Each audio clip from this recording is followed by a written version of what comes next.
Hello viewers, welcome to my channel. Today I have an interesting story for you. Don't forget like to and subscribe now. Enjoy the story. The keys were supposed to come back on a Tuesday. They didn't come back until I went and got them myself, along with everything else she thought was hers now. I've been a practical man my whole life. 41 years as a civil engineer taught me that you measure twice, cut once. You don't build on a weak foundation. You don't hand the load-bearing wall over to someone who hasn't read the blueprints. But I handed my daughter-in-law the keys to my 2019 Audi A6, and I did it with a smile on my face. My name is Ned Calloway. I'm 67 years old. I have a bad knee from a skiing accident in 1987 that I refuse to let slow me down, and I drive that silver Audi like it's an extension of my own soul. I bought it after my wife Marlene passed 4 years ago, not as a grief purchase. Don't go painting me as some sad old man drowning in leather seats and horsepower. I bought it because Marlene always said I deserved something beautiful that was just mine. She'd spent 38 years watching me drive sensible cars for sensible reasons. Get yourself something wonderful, Neddy, she used to say, before the good years run out. So I did. That car is the thing I take care of most in this world, now that my kids are grown and my garden is manageable, and my dog, Chester, mostly takes care of himself. Which is precisely why what happened with Brianna strung the way it did. My son Marcus married Brianna 6 years ago. She's smart, no question about it. Sharply dressed, quick with a laugh, the kind of woman who can work a room like she built it. I liked her well enough at first. We had our rhythms. Holiday dinners, birthday calls, the occasional Sunday lunch where she'd talk more than she'd listen, and I'd remind myself that not everyone communicates the same way. But there were small things that gathered over the years like sediment at the bottom of a river. The way she'd casually mention what Marcus's inheritance would help them do. The way she borrowed my good portable grill for a summer party and returned it with a cracked grate and a shrug. The way she once told me, in a perfectly pleasant tone, that my house was very dated and that I should really let them help me modernize it. I let those things go because Marcus loved her, because I am not a man who makes waves where none need to be made. Then came the car situation.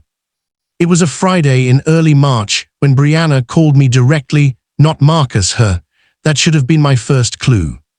She explained very smoothly that her BMW was in the shop for a transmission issue, that it would be 3 days maximum, and that Marcus's truck was too big for her to manage comfortably in city traffic.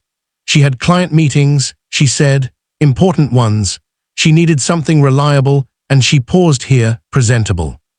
Just 3 days, Ned, Thursday to Saturday. I'll fill the tank, I'll bring it back Sunday morning, sparkling clean. I said yes. I want to be honest about that. I said yes. Not because she pressured me, not because I felt obligated, but because I am, at my core, a man who believes in family, and she was family. That meant something to me. I handed over the keys on a Thursday morning. She looked at that car the way I probably looked at Marlene on our first date, like she already owned it. Sunday came, no Audi, no call.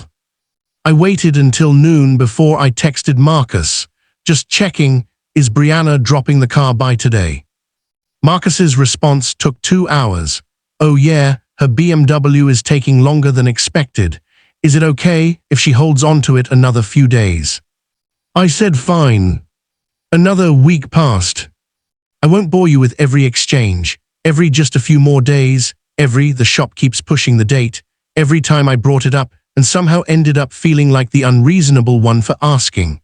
Marcus was caught in the middle. That much was clear. He'd go quiet in a way that told me Brianna was standing nearby when he answered. I know my son. I know what his uncomfortable silences sound like. Week 3, I asked directly, when is her BMW actually ready? It's been ready, Marcus said quietly, for about 10 days.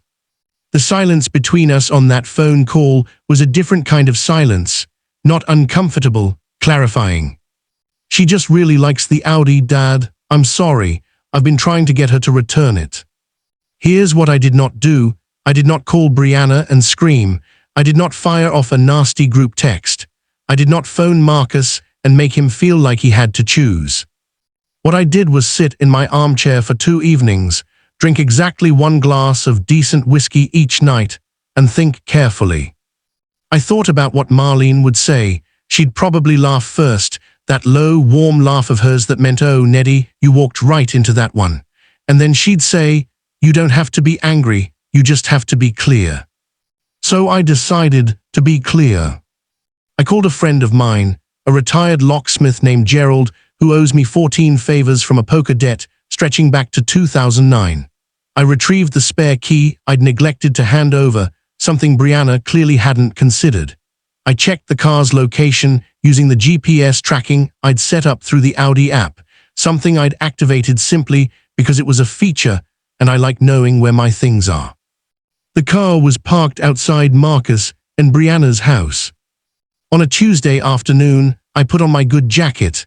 I drove Gerald's truck over. I walked up to my silver Audi, used my spare key, and drove it home. I also took the portable Bluetooth speaker she'd borrowed from my garage 6 months ago that she'd once told Marcus basically lived in their kitchen now. I took the Dutch oven Marlene had given Marcus as a wedding gift, with the explicit instruction, in writing, in the card I'd found kept in my recipe drawer, that it was to remain in the family and return to me if the marriage dissolved. Was I assuming dissolution? No, but I was no longer leaving valuables in uncertain custody. And I took the framed photograph of Marcus as a boy, the one from our fishing trip in Montana in 1998, that had somehow migrated from my living room to theirs without anyone asking me. I left a handwritten note on their kitchen counter, which Gerald was kind enough to slide through the mail slot. It read, "Reclaimed the Audi today. 6 weeks was too long. Also collected a few other items. Marcus, call me when you're free. I love you, son. Dad." The call came that evening. Not from Marcus, from Brianna. Her voice had an edge she wasn't bothering to smooth over. She said I'd been disrespectful, said I'd entered their home. I reminded her I had not entered. Gerald had used the mail slot, and I had stood on the driveway, entirely within my rights to retrieve my own property from a public street. She said I was making things difficult. I said I was making things simple. She said I didn't understand how stressed she'd been. I told her I understood completely. And that stress was not a property transfer. Then she said something that I think she meant to wound me. "You're going to make Marcus choose." And I said, calmly and clearly, the truest thing I know. I'm not making Marcus do anything. I'm just stopping letting things go that I shouldn't have let go in the first place. She hung up. Marcus called 20 minutes later. He was quieter than I expected. I'd braced for defensiveness. Instead, he sounded tired. The kind of tired that doesn't come from one bad day, but from months of managing, mediating, and apologizing on someone else's behalf. We talked for a long time, not about the car, about patterns, about the grill, about the Dutch oven, about the slow, steady creep of small things that, one by one, seem manageable until you step back and realize the landscape has completely changed. Marcus said, "I'm sorry, Dad, I should have pushed harder." I told him there was nothing to apologize for, that I knew he was in a hard spot, that this wasn't about creating division, it was about reminding everyone, including myself, that being generous doesn't mean being boundless. Marlene taught me that. She was the most generous woman I've ever known, and she had more clearly defined limits than anyone in my life. She knew the difference between giving and being taken from. She tried to teach me. I was a slow student. I'm learning faster now. It's been 2 weeks since I got the Audi back. She's sitting in my garage, freshly detailed. I paid for that myself, didn't make a point of it, and when I drive her, she still feels like mine. That matters more than I expected it to. Marcus and I have had Sunday lunch twice since then. Brianna hasn't come. I don't know what that means yet, and I'm trying not to decide before I have to. What I know is this: I am 67 years old. I have a bad knee and a good car and a garden that needs me in the spring. I have a son I love more than I'm always good at saying. I have a photo of him at 11 years old, holding a trout up in Montana sunshine that is back on my mantle where it belongs. I don't have Marlene. I haven't had her for 4 years, and there is no version of this story where that stops hurting. But I have her voice in my head, steady and warm and a little amused. You don't have to be angry. You just have to be clear. I was clear. That's enough. If you're a parent, a grandparent, or anyone who has ever confused keeping the peace with giving up ground, you're not alone. The kindest thing you can do for your family is know where your edges are. Hold them gently, but hold them.